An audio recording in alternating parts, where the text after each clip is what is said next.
सनातन सनत कुमार में से श्री सनातन जी की वाणी। परम मुनि परमहंस श्री सनातन जी हर समय 5 वर्ष की अवस्था में रहते हैं और कोई वस्त्र नहीं धारण करते, दिगंबर। दिग माने दिशाएं, दिशाएं ही जिनकी अंबर है, अर्थात नग्न अवस्था में रहते हैं। ये वर्णन करते हैं कि एकादशी व्रत को हरितोष व्रत कहते हैं। भगवान की प्रसन्नता के लिए, हरिजू की प्रसन्नता के लिए एकादशी व्रत रहा जाता है। प्रायः समस्त वैष्णवजन रहते हैं। जो रसिक जन प्रियाजू के चरणों के अनन्य हैं, उनका एक ही व्रत है, श्यामा श्याम की 8 पहर उपासना करते हुए अपने मन वृत्ति को श्यामा श्याम में समर्पित करना। यहां ज्ञान ध्यान व्रत कर्म जीते सब काहो में नहीं मोहि प्रतीति, रसिक अनन्य निशान बजायो एक श्याम श्यामा पद प्रीति। पर जो एकादशी व्रत रहते हैं परम धन्य है, वो हरितोष व्रत है। अब एकादशी व्रत का नियम क्या है और कैसे एकादशी व्रत का फल मिलता है, कई बार चर्चा हुई। बहुत सुंदर तस्मा शास्त्रम प्रमाणम थे, शास्त्र प्रमाण के अनुसार श्री सनातन मुनि बोल रहे हैं, अथ ते नियमान वच्मि व्रते ह्रस्मिन् दिनत्रये, कास्यम मानुषम मसूरान्नम चणकान को द्रवास्तथा, शाकम मधुपरान्नम च पुनर्भोजन मैथुने, दशम्याम 10 वस्तूनि वर्जयेत वैष्णवः सदा। जिसे एकादशी रहनी हो और एकादशी का फल प्राप्त करना हो, उसको ये नियम पालन करना चाहिए। अथ ते नियमान वच्मि व्रते ह्रस्मिन् दिनत्रये, उसको 3 दिन, एक तो दशमी और एक द्वादशी और फिर बीच में एकादशी, उसको 3 दिन संयम में रहना होता है, तब बीच की एकादशी का उसे फल प्राप्त होता है। जिसे एकादशी व्रत रहना हो उसका नियम है कि दशमी के दिन कांसे के पात्र का त्याग करे। वैष्णव सिद्धांत है कि कभी जिसमें मांस बना उस रसोई का भोजन न ग्रहण करे। मसूर की दाल, चना की दाल, कोदो और कोई भी शाक, शहद, दूसरों का अन्न, दोबारा भोजन और मैथुन, ये दशमी के दिन त्याग दे। एक बार दशमी के दिन भोजन करे 24 घंटे में, क्योंकि एकादशी रहना है। कांसे का पात्र, जिस रसोई में मांस बना उसके भोजन का त्याग, मसूर की दाल, चना, कोदो, शाक, मधु अर्थात शहद और दूसरे के द्वारा दिया हुआ भोजन और दोबारा भोजन और मैथुन क्रिया, इनका दशमी के दिन कभी भी प्रयोग ना करे। इन 10 वस्तुओं से वैष्णव दूर रहे दशमी के दिन। फिर एकादशी के व्रत में, ये पीछे तो हम वर्णन कर ही चुके हैं, कहीं नहीं आया या कुटू का वो कचौड़ी पकौड़ी और सिंघाड़ा का हलवा और सावा, ये दुनिया के खीर और सब। इसी के दिन किसी भी तरह की गेम आदि क्रीड़ा ना खेले। जैसे अब आज व्रत है तो बैठे हैं अपना मोबाइल में गेम खेल रहे हैं, ऐसा कोई भी क्रीड़ा नहीं। द्वित क्रीड़ा, किसी भी तरह का गेम, ये सब खेल नहीं।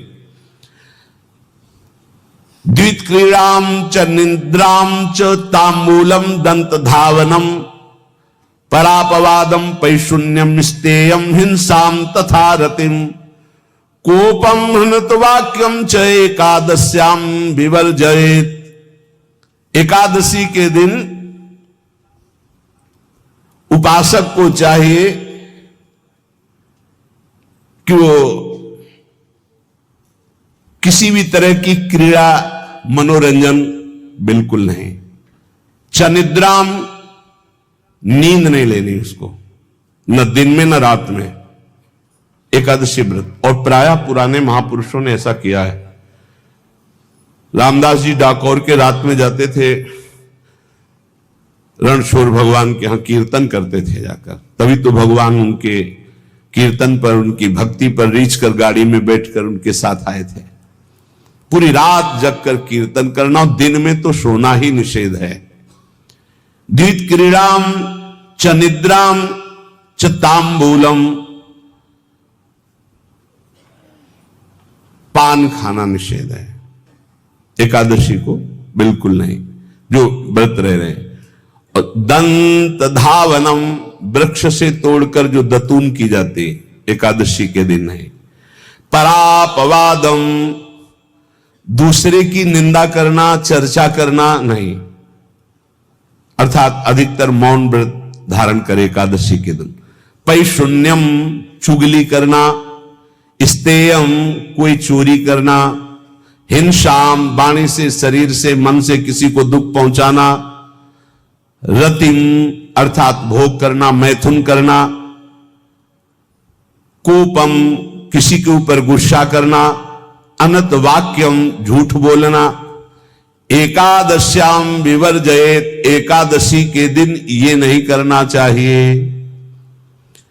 एकादशी को एक बार कुछ फलाहार शुद्ध,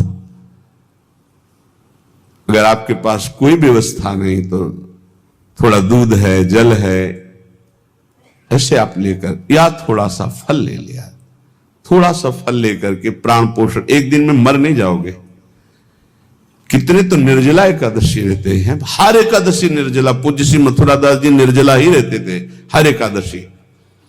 चलो भैया, आपकी सामर्थ्य नहीं तो जल 2-4 बार ले लो, एक बार थोड़ा सा दूध और फल ले लो, चल जाएगा काम, प्राणों का पोषण हो जाएगा। ये आचरण न करे, एक बार कुछ आहार ले ले, वो भी शुद्ध भगवद अर्पित प्रसाद। फिर द्वादशी को काश्यम मांसम सुराम छौद्रम तैलम वितथ भाषणम व्यायामम च प्रवासम च पुनर्भोजन मैथुने अस्पृश्य स्पर्श मासूरे द्वादश्याम द्वादश त्यजेत। कांस के पात्र में द्वादशी को भी भोजन न पावे। जिस रसोई में मांस बनाओ उसमें आहार न ले। किसी भी तरह का नशा द्वादशी को न करे। शहद न पाए, तेल के बने पदार्थ न पाए, मिथ्या भाषण न करे और बहुत शरीर का व्यायाम न करे, बहुत थकावट वाले कार्य न करे। दोबारा भोजन न करे, एक बार द्वादशी को भी भोजन पवित्र। मैथुन न करे, जिसका स्पर्श नहीं किया जाता ऐसे पदार्थों का स्पर्श न करे, और मसूर की दाल न खाए। द्वादशी को जो इन नियमों का पालन करता है, दशमी द्वादशी ऐसे और एकादशी ऐसे, तब उसे एकादशी व्रत का फल प्राप्त होता है। जो इस पद्धति से एकादशी, ये जो मनमानी है सब नहीं, हर पदार्थ मिल जाएगा आपको फलाहार में। हर पदार्थ हमको बताया गया कि आपको जो चाहो सब पदार्थ फलाहार का। अरे भाई, हरितोष व्रत है तो हरि प्रसन्नता के लिए एक दिन भूखे रहने बहुत आनंद आता है। पहले भगवत कृपा से ऐसी गंगा जल पी करके कुछ दिन, फिर कभी कभी निर्जला एकादशी का भी आनंद। बड़े संन्यास मार्ग में थे तो बड़े संयम से सब शास्त्रीय पद्धतियों का निर्वाह होता था। उपासक को चाहिए कि इन नियमों से व्रत का अनुष्ठान करे, मनमानी आचरण न करे। सबसे प्रार्थना जो एकादशी रहते हो, हरितोष व्रत इसे कहते हैं, भगवान की प्रसन्नता के लिए रहा जाता है, रहना चाहिए। जो अपने आचार्य परंपरा में हैं जैसे, जिनका सिद्धांत है, पर रहने का सिद्धांत ये श्री सनत कुमार जी वर्णन, श्री सनक जी महाराज, ये सनत कुमार जी वर्णन की। सनक जी महाराज कह रहे हैं, यदि भगवान का आश्रय नहीं, सत्संग नहीं है, तो इन 4 में से एक हो तो नाश कर देता, फिर चारों हो तो सर्वनाश हो जाता है। यौवनम धन संपत्ति प्रभुत्व विवेकता एकैपमप्यनर्थाय किमु यत्र चतुष्टयम। यदि सत्संग नहीं है, यदि भगवद आश्रय नहीं है, खूब धन हो, जवान अवस्था हो और बढ़िया पद मिला हो, प्रभुत्व चलता हो और अज्ञान हो, फिर क्या कह रहा है? बोले ये चारों जहां मौजूद होते हैं वहां सर्वनाश का खेल शुरू हो जाता है। अगर इनमें से एक हो तो सर्वनाश करने में पर्याप्त है, और अगर चारों हो तो फिर क्या कहना है। यौवनम जवान हो, धन संपत्ति, खूब रुपया पैसा हो, प्रभुत्व, कोई पद हो, कोई अधिकार हो बड़ा, फिर अविवेकता और अज्ञानी हो, तो बोले एक नाश कर देगा, फिर चारों तो नाश ही कर देंगे। अगर सत्संगी है तो ये चारों महान कार्य कर देंगे। क्या यौवनम जवान है, खूब दूसरों की सेवा, मेहनत पूर्वक धन संपत्ति कमाकर माता पिता की सेवा, परिवार की सेवा, हे